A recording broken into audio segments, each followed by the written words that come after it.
I ain't never battled. Come I ain't never on. battled. No, you want to get in this? All right. This nigga can go like for a long time. I hope you ready. Listen. I ain't ready, but I'm finna get sharpened. Listen. All right, okay.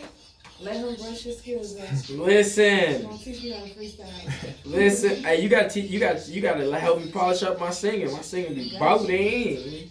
Got you.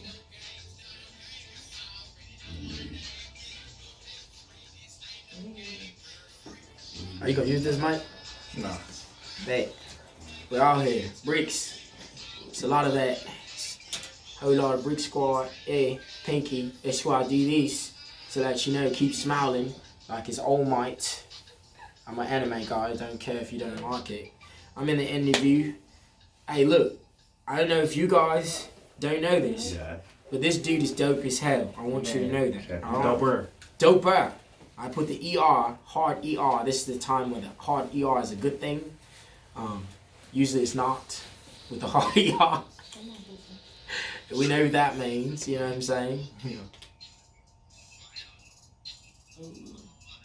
All right. Something going on here. I can't hear myself. There we go. Illinois Entertainment Radio. We back. We in the house with Big Estate, man. It's going down. How is everybody doing out there? Go ahead and introduce yourself to the Triple D, sir. Yo, it's Big Estate, man, coming to you live from Chicago. I'm here in my second home, Texas. Just to be exact, Dallas, with some of the trillest people with the best radio station ever. Illinois. Yeah, go ahead and hey, look, the ad lib was icy, all of that. I'm glad to be here. It's incredible. I'm ready to go ahead and drop some bombs on you guys. Already. So Atomic bomb. you've been doing music for how long? So that depends. That depends on what you're saying. How long I've been Big Estate? It's just been a year. Okay. So A year? Yeah, I'm an all freestyle artist, so I've been freestyling since I was like 15. Wow, all freestyle artist. So that means everything you do is freestyle. Yeah, especially the discography I have out now. Any song I have out now, I've done all freestyle one takes. So you mean to tell me you're getting 30, 40, 50,000 followers off of freestyle? Yup. Much. Wow. Yep. Say, that means your freestyle must be fucking awesome. Hey man, it's a certain thing where you just keep that muscle. You keep that muscle. Like for me, anybody who actually has been around me for longer than an hour or 30 minutes, they know I'll keep freestyling, keeping that muscle going, even if nobody's listening and things like that. And then go ahead. So you're telling me, if I put on a beat, you fucking go off freestyling. Correct. I like to be actually put on the spot like that because at the end of the day, my favorite part about being a freestyle artist is you get to keep reproving to yourself that you can rap. Right. It's nothing that's premeditated. It's not. You're not safe. Like you don't know if your mind and cause it's just like this. Like for freestyling, it's like my mind is like rooms, and when I'm in the right room with comfy air and things like that, you're gonna hear some of the dopest lines ever. Wow. When I'm in a room that I'm not familiar with in my mind, that's when you're gonna hear me kind of woot you at the band. But I controlled it to a point where I know how to locate that room that I need when it's time. Like right now, if you want to put me on the spot, and you know what I'm saying, let's do that. I don't job. Right. So my partner said he was gonna freestyle against you. Mark Quinn, you ready to get in that battle? I guess so. Oh, okay. Well, before we get into the freestyle battle, we're gonna ask a few questions. Okay, would that be fine with you guys? Oh yeah. Okay. So first of all, where are you from? I'm from Chicago, Illinois, born and raised. Chicago. South Chicago, like Kanye West. Murder State, man. Why? Could you tell me why there's so much murdering going on in Chicago? Honestly, it could. If you go down to the historical thing, like Al Capone, when Al Capone and all of them started, like they did that law, like it basically shot up a whole city, which was the bam. Wow. And after Al Capone and all of them got indicted, got arrested and things like that, a lot of the Black P. Stones and Wutu at the Bam, a lot of them went around the blocks and started to take up the blocks, and it started to trickle down. Wow. So that's pretty much, if you go into like the history so of now you got Vice Lords and Disciples, P. Stones, some of everything. I mean, it's a little bit of, you got that, and then it's a little bit of nobleness to it, because, back in the day, like, gangs used to protect the block. There was certain things where it was like, you know what I'm saying? But it's not like that no more. So, go ahead. I see a lot of like videos down here. We go on YouTube and we see some. It's like a video I don't know, like a podcast, something like that. Like it's called Chirac. Yeah. And it's this guy. He just talks real bad about the gangs and stuff in Chicago, and you know he just he's always showing like the people that's there in the gangs, how many bodies they have, and how many people they murdered, and then all of a sudden they get murdered, and then they end up on somebody's list, and it's like wow, I've seen so many shootings and murders in Chicago, and isn't that where the girl Kanika Jenkins was murdered at? I'm not really familiar on those situations, but You didn't know about Kanika? no, not. I mean, honestly, I really tour so much and work so much. It's very rare that I'm too busy trying to make the news than to watch it. To watch it. I understand that, but I mean that was a big situation that happened on the social media where this young lady went to a party and some of her friends supposedly turned on her, and all of a sudden, was it at the hotel? Yeah, at the hotel. Yeah, I knew about that actually. Let me take that back. I knew about that. I just didn't know the full name or anything. Yeah, and I never really Rest in peace. rest in peace. Sorry for Yeah, your loss. I never really knew all the information about that, but it's so many different stories and versions of what happened on social media. If you go on YouTube, it's a million people with different stories, that's saying this, saying that. The last thing I heard was that the family actually had something to do with that, and that they got paid, or it was just a lot of crazy shit, So it's like wow, and this was from someone that stayed in Chicago and that actually knew the family. So it was a lot of undercover, cover-up, shady type shit that was going on with that. Yep. And if I'm wrong, I'm sorry, but that's just what I heard. But living in Chicago, you are aware of the crime there, right? Yeah, I mean, honestly, when you have to be in a city that forces you to have common sense to live, it changes you to be strong enough to be able to live anywhere. Yeah. So knowing certain blocks you go down because of where your grandma stay, or what face card you got and all that type of stuff, like that starts to make you think proactive in anywhere. It doesn't matter if it's safe or not. You know what I'm saying? So yeah. And the reason I said that about the crime, because your music, it doesn't show that side of Chicago. Your music is more. It's like uplifting, and when I seen you dancing in one of your videos and stuff, and it's real fun, and it's different. I heard Kendrick Lamar. I heard all the greats. I heard what's the Lil Uzi Vert. I heard a lot of great artists, in your music, and so I was trying to understand like how did you take from being a part of so much crime and still be able to make such good music, or are you affected by some of the things that go on there? His struggle don't even got nothing to do with the crime. Yeah, it doesn't seem like. Go ahead. Yeah. Tell us that. So I come from being abandoned at 10 years old in Chicago. So I experienced Chicago a lot more different, and I still experienced a lot of. When it comes down to it. You don't know how important it is to come from a state until people feel more prideful to to basically call your name out when you're coming to perform, and they're like, they say that you from Chicago before you do. You know what I'm saying? Yeah. So at the end of the day, it's just like the story of the two kids that had the father that drank. They asked one of the kids ended up growing up to drink just like their father. Right. When asked why he drank, he said because my father drank. And then the other kid decided not to drink, and they asked why you don't drink. He said because my father drank. It's all about how you take it. It's all about how you take it. If you coming from a place, that's why my song Chicago I got compared to Chicago. I was called the Chicago Kendrick Lamar on ABC News and things like that. A lot of news stations. In general. It's what I'm going for, and why you hearing all those styles. I'm not trying to be marginalized, and I'm trying to go ahead, and I don't need to bite or copy or anything like that. Yeah, you're just showing your diversity and that you're versatile. Yep, and I understand that. And it's just that the reason why I come from freestyling at 15 and then going all the way until I'm 23 to come out and things like that.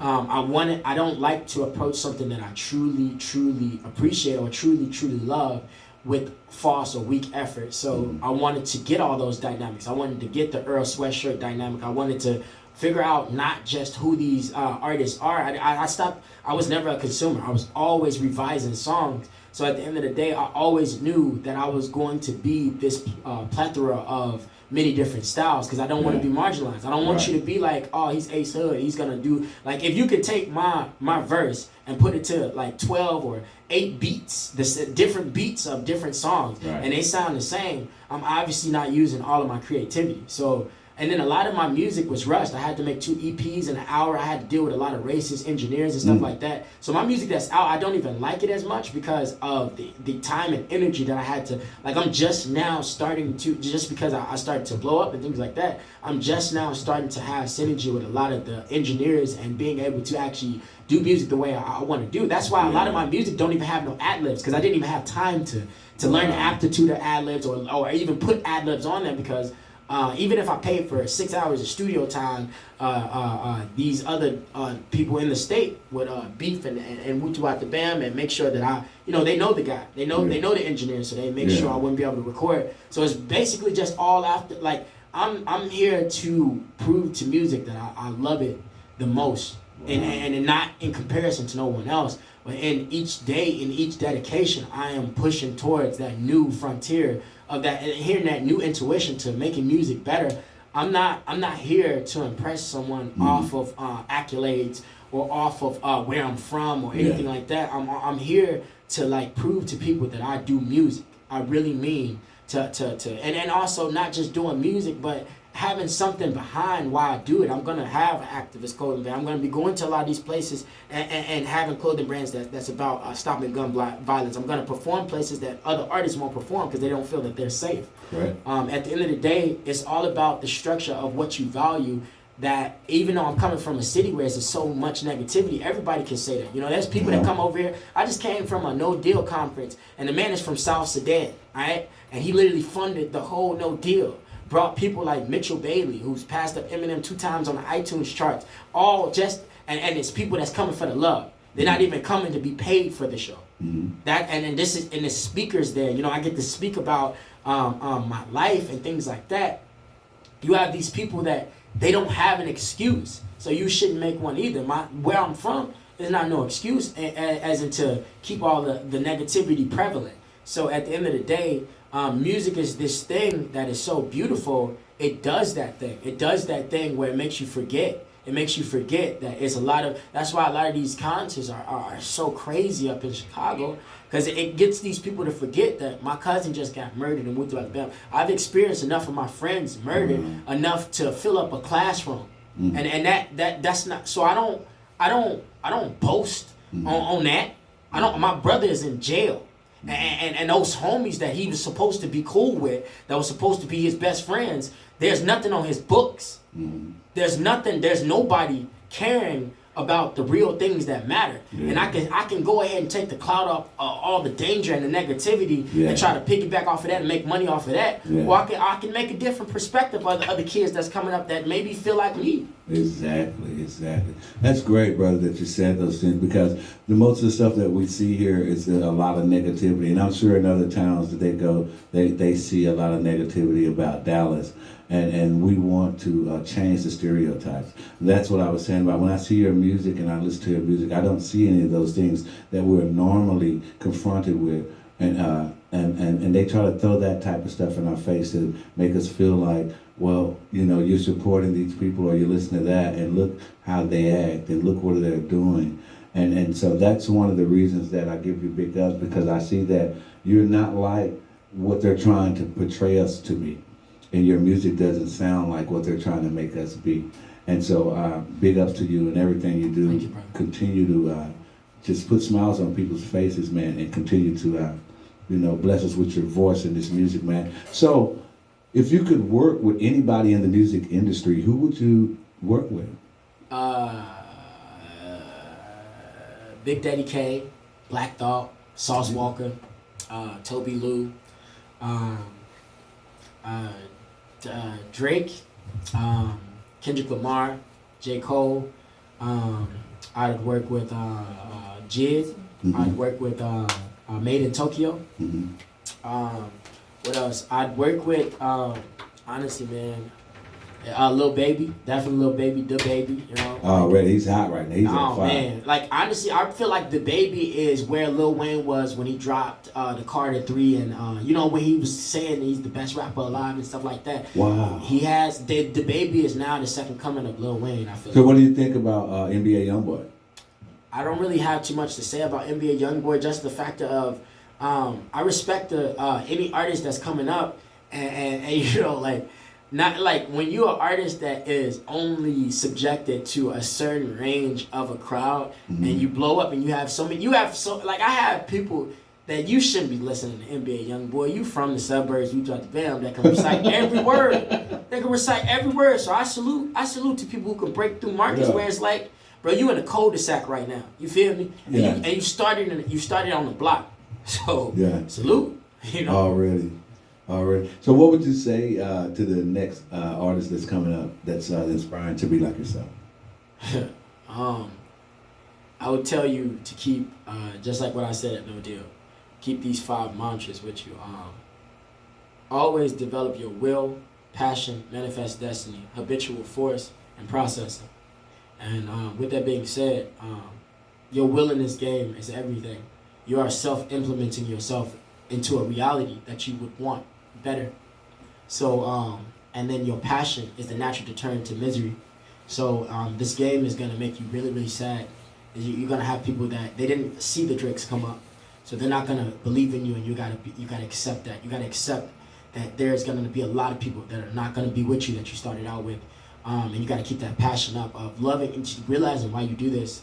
And then manifest destiny, that's a part of that energy of realizing how your perspective sets your reality as well, and realizing how much responsibility, where a lot of people say, man, I don't know why this happened to me, and we like the bam, when you actually realize how much authority you had in your choice of thinking, and that set in your reality, that's where you actually decide to move things. You move things beyond in a binary sense, in a ethereal sense. As well, habitual force. Everything that you do makes you. So if you're trying to be a rapper, but you're not at the studio, you're not thinking about rapping all the time. Like say for instance, like I built a lot of my fan base off of always thinking about. I don't care if I was in a gas station.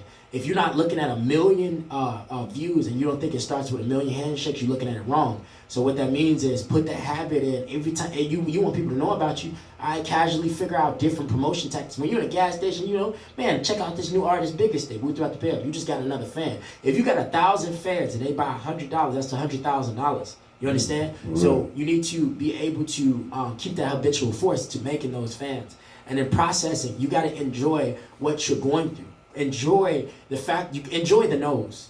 Enjoy, take that in, because I promise you, I swear, that's not what is going to be the standard.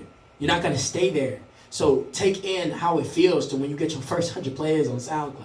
You know, like I'm at millions of streams now, and it's all freestyle. And I remember the first time, I still remember the first like, you know what I mean? I still remember what it was like to even feel like I can call myself an artist, and then actually to know when I can call myself an artist that's not self-proclamated. So at the end of the day, you stick by these things, and also just, you know, your inner philosophy is going to dictate your conclusion. So think. You know, a lot of these artists, you think that they're stupid, Lil Pump, all these type of stuff. They're not stupid. No. They're in a place. Anybody that you would like to switch their lives with them, they're smart. Yeah. Right? Yeah. So with that being said, keep pushing, stay motivated, and have wholesome people around you. It's not always about who can do the most for you, but it's about who thinks about you the most, you know, who considers you the most. You know, and just like how you just explained, you know, I feel like that's my philosophy, that as an artist, my first job, my biggest job is to bring smiles to people. We're literally giving out doses of cures with our music. We're literally giving out doses of energy with our music. So take pride in that. Take pride in that you are great. Exactly. And I saw that in you, brother. That's why I said you was a genius from the way that you go toward making your music and the way that you do your music. How would we be able to actually hear or go check out your music? Where would we go check it out at? You can have it's a couple places. I'm Googleable. type in on Google BIGGA $TATE. You'll have my website come up at BIGGASTATE.com. Also on the United Masters profile as well. But if you Google the biggest day, whatever platform you listen to, Pandora, Whooped You Out the Bam, you'll be able to, if you Google BIGGA $TATE, it'll go to my Instagram. It'll literally have the profiles that come up like the rest of the artists. You'll find my Google Knowledge panel. It'll go to everything. It'll go to my press, all that type of stuff like that. And as well, DM me on Instagram, because I'm actually one of those people that do engage with my fans at BIGGASTATE. DM me there if you're an artist that's want to get started, want to get sponsored by my clothing brand that sold out in 2 days. I sponsored a celebrity shoemaker that's from Chicago that brought Sprite and Macy's under my umbrella. If you are lost in your craft, you want somebody to literally like have your best interest at heart, hit me up on and DM me, man. Like it's really simple. The industry is made by man, and music is that purity that like music is made by God, you know what I'm saying? So you need to be able to keep it all pure. And if that's what you're looking for, hit me up on Instagram and all that. Whooped You Out the Bam, we in that thing.